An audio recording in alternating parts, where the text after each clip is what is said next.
오늘 제목은 진짜 행복한 사람이라는 제목으로 우리 함께 하나님의 말씀을 나눠볼까 합니다. 우리는 모두 행복하게 살기를 원하지요. 행복하지 않아도 됩니다 라고 하시는 분은 없겠지요. 누군가는 돈이 많으면요 행복할 것 같습니다. 어떤 사람은 건강하면요 행복할 것 같아요. 또 어떤 사람은 좋은 직장과 좋은 가정을 가지면 행복할 것 같아요 라고 하는 사람들도 있습니다.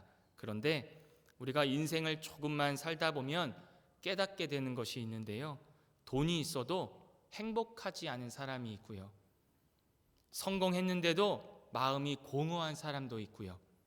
그래서 어떤 분이 이런 말을 했습니다. 사람은 행복해지려고 평생을 달리지만 정작 어디로 가야 행복한지 모르고 달립니다. 그래서 성경은 우리에게 아주 분명하게 말하고 있습니다. 진짜 행복한 사람이 누구인지 오늘 말씀을 통해서 하나님께 은혜 받는 그런 시간이 되기를 간절히 소망합니다. 오늘 우리가 읽은 시편 1편은요 성경 전체의 입구와 같은 말씀입니다. 이 시편은 아주 단순합니다. 인생에는 두 가지의 길이 있다는 것인데요, 복 있는 사람의 길과 악인의 길이 있다는 겁니다. 오늘 말씀을 통해서 하나님이 말씀하시는 진짜 행복한 사람, 이 사람이 진짜 행복한 사람이구나 라는 것을 다 느끼고 다 얻고 돌아가시기를 바랍니다. 첫 번째는요, 죄와 타협하지 않는 사람이 행복한 사람입니다. 사람은 누구나 복된 인생을 살기를 원하지요. 복된 인생이란 후회 없이 삶을 즐기면서 다른 사람들에게 칭찬받을 만큼 훌륭하게 사는 인생을 말합니다. 우리는 어떻게 해야 복된 인생을 살 수 있을까요? 성경은요, 복 있는 자로 살기 위해서 하나님이 원하시는 길을 가야 한다고 말하고 있습니다. 그러면 하나님이 원하시는 길은 어떤 것일까요? 다윗은 먼저 죄인들의 길로 가지 말아야 한다고 이야기하고 있습니다. 우리 시편 1편 1절을 우리 함께 읽겠습니다. 시작. 복 있는 사람은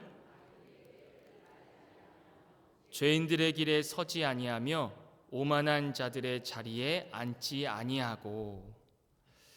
죄인들은 하나님이 원하시는 의로운 길을 두고 자신의 욕망에 충실한 그 죄의 길을 가려고 합니다. 그들은 악인들의 꾀를 따르기를 좋아하고요, 그리고 죄인들의 길에 서 있기를 즐기고요, 그리고 결국에는 오만한 자리에 주저앉습니다. 많은 사람들이 이 길을 선택하고 있지요. 그 이유는요, 사람은 본능적으로 죄를 짓는 일에 치우쳐 있기 때문입니다. 우리가 아무리 하나님의 일을 한다고 하나님이 원하시는 곳으로 갈 거야 라고 하지만 일주일만 우리의 삶을 되돌아보면 하나님께서 원하시지 않는 일들을 우리가 많이 하고 있지 않습니까? 저만 그런가요? 그러나 복 있는 사람은 그 길을 가지 않습니다. 왜냐하면 하나님이 원하시는 길이 아니기 때문입니다. 우리는 하나님이 원하시는 길을 가야 합니다. 왜냐하면 그 길이 좁고 험할지라도 그 길에는 세상이 주지 못하는 진짜 행복이 있기 때문입니다. 1절에서 복 있는 사람이라고 하는 말은 우리 한국인이 가지고 있는 전통적인 어떤 건강의 복, 재물의 복과는 다른 의미를 가지고 있습니다. 성경에서 말하는 이 복 있는 사람은요, 행복한 사람, 기쁨이 넘치는 사람을 말합니다. 이런 사람은요, 물질이 있거나 없거나에 좌우되지 않습니다. 궁핍에 처할 줄도 아는 비결을 배워서 풍성한 복이 넘치는 삶을 사는 사람이라고 합니다. 이런 사람은 하나님과 동행하는 삶을 살기 때문에 어떤 죄나 부정한 것들과는 타협하지 아니하는 정결한 삶을 삽니다. 시편 1편 1절을 우리 다시 한번 보시면요, 복 있는 사람은 악인들의 꾀를 따르지 아니하며 죄인들의 길에 서지 아니하며 오만한 자들의 자리에 앉지 아니하고 라고 기록되어 있습니다. 그 색깔별로 있는 게 있죠. 여기에는 죄의 진행 과정을 꼭 보는 것 같습니다. 처음에는 따른다고 하고요, 그 다음에는 서게 된다고 하고요, 그 마지막에는 앉게 된다는 겁니다. 죄는 이렇게 점점 깊어져 간다는 겁니다.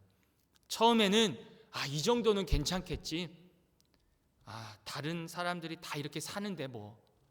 마지막에는 이게 당연한 거야, 이렇게 죄와 타협하게 됩니다. 제가 새로 산 흰 셔츠를 입고 예전에 교회에 간 적이 있었습니다.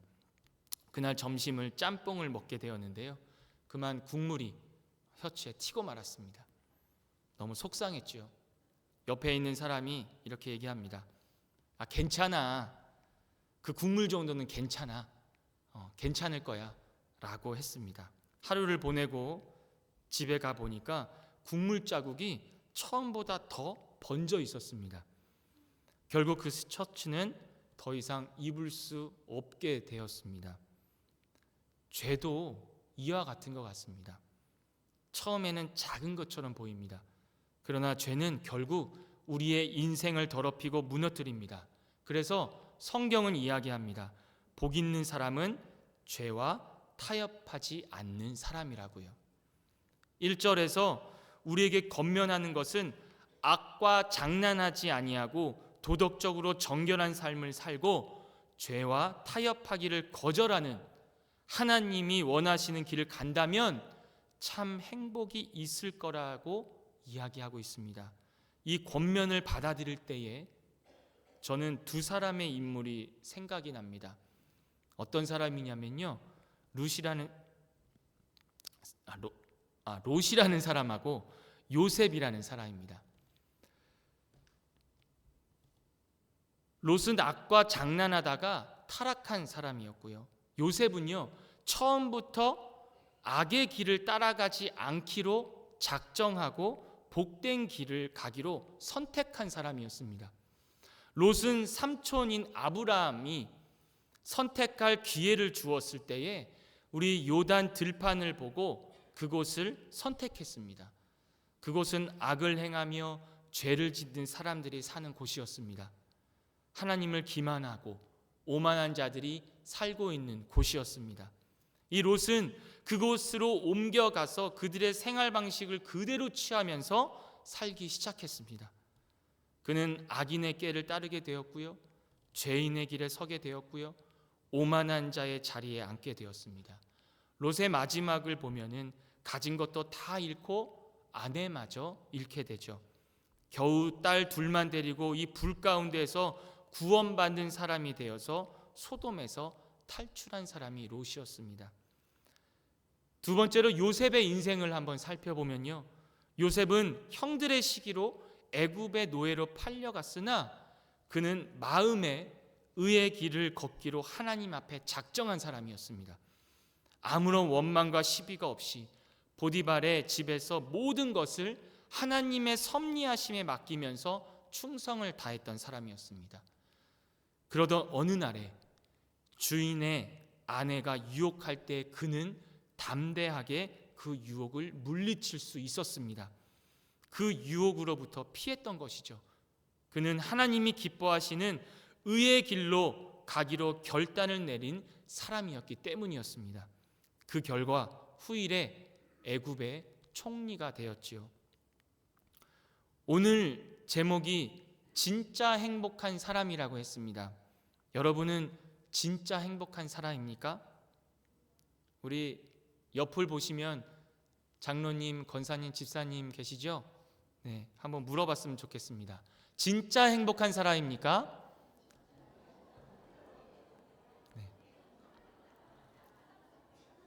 네. 복 있는 사람은요, 행복한 사람입니다. 모든 사람이 행복한 삶을 원하지만 진짜 행복한 삶을 사는 사람은 그리 많지 않습니다. 진짜 행복한 삶을 살기 위해서는 악인의 꾀를 따르지 않고요, 죄인의 길에 서지 않고요, 오만한 자의 자리에 앉지 않아야 합니다. 오늘 시편 1편은요, 이렇게 피해야 할 것 세 가지를 얘기한 후에 적극적으로 행해야 할 것을 말하고 있습니다. 그것이 무엇이냐면 먼저 여호와의 율법을 즐거워하는 겁니다. 두 번째로 하나님의 말씀을 즐거워하는 사람이 행복한 사람입니다. 우리 시편 1편 2절을 우리 함께 읽겠습니다. 오직 여호와의 율법을 즐거워하여 그의 율법을 주야로 묵상하는 도다. 아멘. 여기서 즐거워한다라는 말은요, 억지로가 아닙니다. 의무가 아닙니다. 여러분, 좋아하는 것이 있으면 어떻게 하죠? 계속하고 싶으시죠? 좋아하는 것이 있으면 이 좋아하는 것을 계속하고 싶어 합니다. 좋아하는 드라마는 밤새 봅니다. 좋아하는 운동은요, 시간 가는 줄 모르게 운동합니다. 좋아하는 음식은요, 어떻게 하죠? 줄 서서 기다렸다가 음식을 먹죠. 마찬가지입니다. 하나님의 말씀을 좋아하고 사랑하면 말씀을 계속 가까이 하고 싶어 하는 겁니다.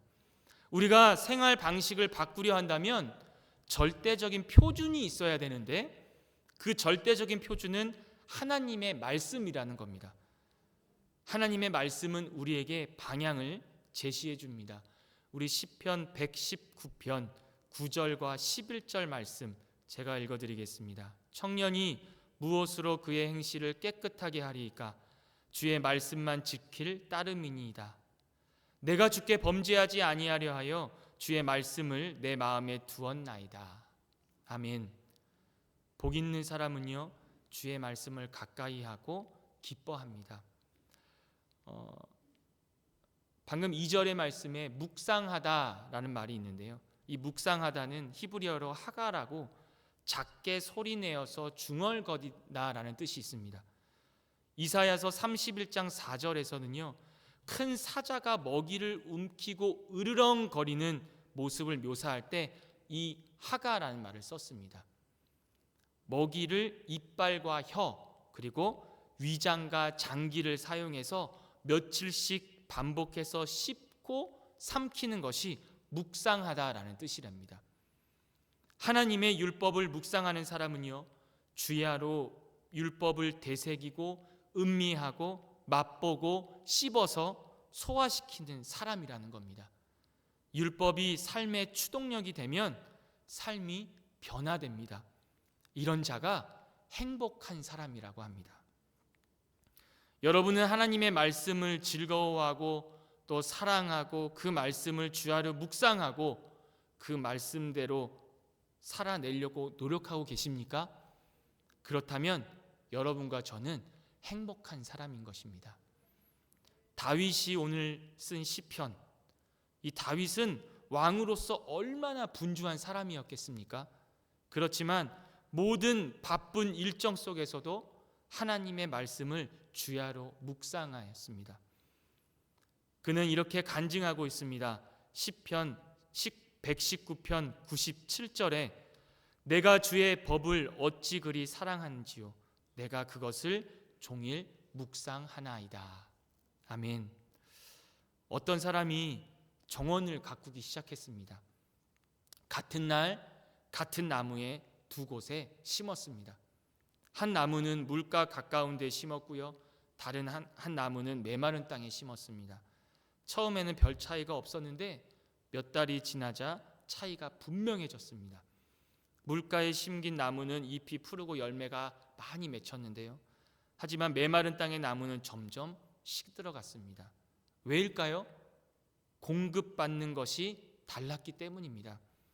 우리의 영혼도 마찬가지입니다. 말씀이 없는 인생은요, 메마른 땅의 나무와 같습니다.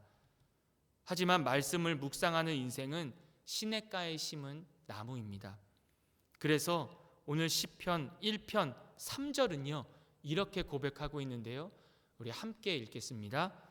그는 시냇가에 심은 나무가 철을 따라 열매를 맺으며 그 잎사귀가 마르지 아니함 같으니 그가 하는 모든 일이 다 형통하리로다. 아멘. 말씀을 가까이 하는 사람은 인생이 마르지 않습니다. 행복한 사람은 악인들과 같지 않습니다. 악인들은요, 바람에 나는 겨처럼 사라질 뿐이고요, 율법을 즐거워하고 주야로 묵상하는 행복한 사람은요, 시냇가에 심긴 나무와도 같은 삶을 살아간다고 합니다. 영적으로 풍성한 삶을 사는 그 사람이 바로 이 자리에 계신 여러분과 제가 되기를 간절히 소망합니다. 세 번째로는요, 하나님이 인정하시는 사람이 행복한 사람입니다. 마지막 6절인데요, 우리 함께 읽겠습니다. 무릇 의인들의 길은 여호와께서 인정하시나 악인들의 길은 망하리로다. 아멘. 여기서 인정하신다라는 말이 있는데요, 이 말은 단순히 안다는 의미가 아닙니다. 여기서 인정은 오랜 시간 그리고 인격적으로 교제한 후에 깊이 안다는 이야기입니다. 여러분, 세상이 우리를 몰라도 괜찮습니다. 사람들이 인정하지 않아도 괜찮습니다. 하나님이 인정하시면 되는 것입니다. 하나님은 율법을 지속적으로 즐거워하고요, 그리고 묵상하는 사람에게 참된 행복을 주십니다. 우리는 매일 매순간 율법을 즐거워하고요, 율법을 묵상하고요, 하나님과 교제해야 합니다. 뜨문뜨문 교회에 와서 말씀 듣고 기도하는 것이 아니라 지속적으로 하나님과 교제하는 사람을 하나님은 인정해 주신다는 겁니다. 그런데 사람이 선택하는 길 중에는 하나님께 인정받을 수 없는 악한 길이 있습니다. 그것은 하나님 대신에 자신의 꾀를 의지하며 살아가는 길입니다. 그 길을 고집하는 자들은요, 하나님의 말씀에 아무런 관심이 없습니다. 그들의 기준은 자신이고요, 자신의 생각입니다. 그들의 관심은 자신의 욕망입니다. 그것을 버려야 하는 것인데 버리지 못하는 것이죠. 자신의 꾀와 욕망을 따르는 잘못된 선택이 계속 되다 보면 사람은 점점 악해져 가고요, 악을 선택하는 데 있어서 더욱더 담대해집니다. 처음에 얘기한 것처럼 괜찮겠지, 요 정도는 괜찮을 거야, 아 요건 당연한 거야. 어렸을 때 제가 친구들과 이렇게 어울려다 보면은 처음에는 제가, 지금은 잘 모르겠는데 어렸을 때 굉장히 착했습니다. 착해서 친구들에게 베푸는 것을 잘했습니다. 왜냐하면 항상 일주일에 한 번 아버지께서 가정 예배를 드렸거든요. 그래서 하나님 말씀을 항상 저에게 심어주면서, 요셉아, 많이 베풀어야 된다. 네가 힘들어도 베푸는 사람이 돼야 된다. 너는 조금 먹더라도 남에게 더 줘야 된다. 그런 말씀을 계속 하셨습니다. 그런데 친구들과 많이 사귀었는데요, 사귀면서 좋은 친구들도 있고 또 이렇게 친구들도 보면 나쁜 친구들도 있지 않습니까? 그 친구들에게도 제가 같이 이렇게 함께하는 시간을 가졌습니다. 그런데 순간순간마다 제가 그 나쁜 친구들의 언어를 이렇게 배우고 있는 걸 제 자신을 느꼈습니다. 그래서 갑자기 막 욕도 나오고 나쁜 행동도 하고 이런 모습을 보게 됐죠. 악으로 내려가려는 의지를 어떻게 다스릴 수 있을까요? 무엇보다 의로운 사람들과 같이 지내야 한다는 것입니다. 사람은 자신과 가까이 하는 사람의 영향을 피할 수 없는 것을 봅니다. 그래서 어머니께서 저에게 항상 이런 말씀을 해주셨어요. 요셉아, 친구들을 사귈 때 좋은 친구들을 잘 분별해서 사귀어야 한다. 이 말을 이제 제가 제 딸 이내와 아들 예찬이에게 하고 있더라고요. 새 학기가 시작될 때 기도 제목을 보면 보통 유치부 아동부 자녀들을 둔 우리 부모님들은 학교 가서 좋은 선생님, 좋은 친구들을 만날 수 있도록 기도해달라고 기도 제목을 덧붙입니다. 꽃을 묶었던 끈에서는 무슨 향기가 나죠? 꽃향기가 나죠. 생선을 묶었던 노끈에서는 무슨 냄새가 납니까? 생선 냄새가 납니다. 만약 우리가 하나님을 가까이 하고 경외하는 사람들과 함께 한다면 우리도 그들을 닮아갈 것입니다. 아니, 그런 사람이 되어서 영향력이 있는 복 있는 사람, 행복한 사람이 되어야 할 것입니다. 하나님이 아시는 인생, 하나님이 기억하시는 인생, 하나님이 기뻐하시는 인생, 그 인생이 바로 진짜 행복한 인생입니다. 하나님이 인정하시는 의롭고 복된 길을 걷는 행복한 사람들은요, 하나님의 말씀을 삶의 중심에 둡니다. 우리는 세상의 모든 것이 허무하고 제한적이지만 하나님의 말씀은 영원히 변치 않는 진리임을 우리는 굳건히 믿습니다. 우리는 그 말씀 속에서 삶의 목적과 방식을 발견하고 그 원리를 쫓아 살아가야겠지요. 말씀을 정리하겠습니다. 우리는 말씀이 주는 이 기쁨 때문에 밤낮으로 말씀을 묵상하고요, 그리고 새롭게 발견한 그 원리를 즐겁게 실천했으면 좋겠습니다. 그 결과 하나님이 주시는 참된 복을 경험하게 될 것입니다. 오늘 시편 1편은요, 우리가 정말로 잘 알고 있는 말씀이고요, 우리가 늘 묵상하는 말씀이었고, 그리고 암송도 하는 말씀입니다. 이 풍성한 복을 누리는 삶의 모습을 시냇가에 심긴 나무에 비유했는데요, 이 시냇가에 심긴 나무가 풍성한 자원을 공급받고 열매를 맺듯이 우리는 하나님의 말씀의 자원을 끊임없이 공급받는 사람은요, 형통한 삶을 살게 되어 있습니다. 이같이 말씀을 대하는 태도가 인생을 결정하는 것이지요. 우리가 어디에 묶여 있는지, 우리가 어디에 되어 있는지. 우리나라에 기독교가 들어온 초창기에 활동했던 선교사님들은요, 우리나라 사람들이 성경을 아주 무섭도록 열심히 진지하게 읽고 공부하는 모습에 놀랐다고 합니다.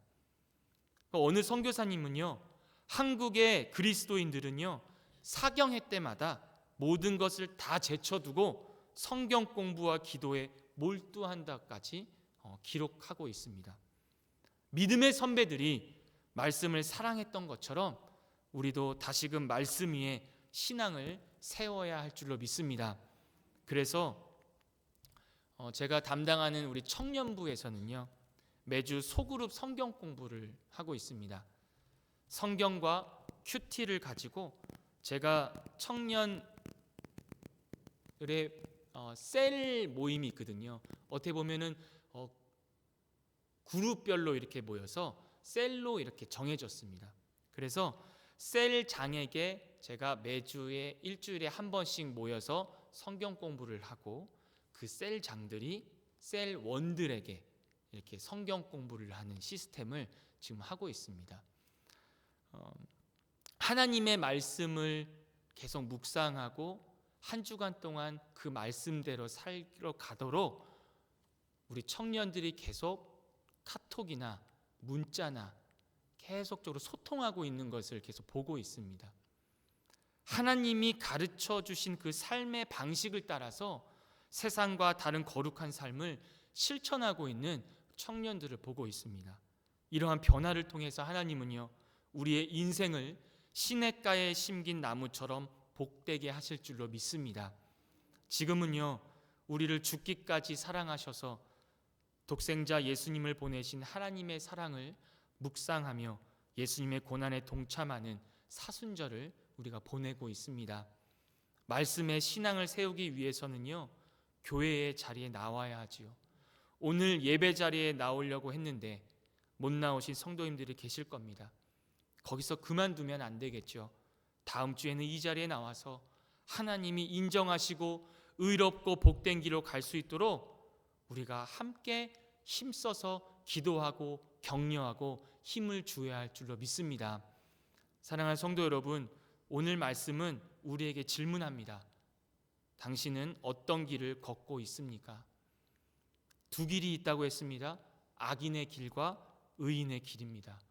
악인의 길은 처음에는 넓고 편합니다. 하지만 마지막은 허무와 멸망입니다. 의인의 길은 때로는 좁고 힘들 수 있습니다. 하지만 그 길의 끝에는 하나님이 주시는 참된 행복이 있습니다.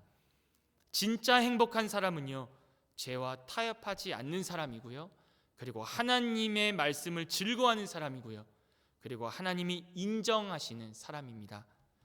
우리의 인생이 시냇가에 심은 나무처럼 말씀으로 살아가고, 그리고 하나님이 인정하시는 진짜 행복한 사람이 되시기를 예수님의 이름으로 축복합니다. 우리 다 같이 기도하겠습니다. 사랑의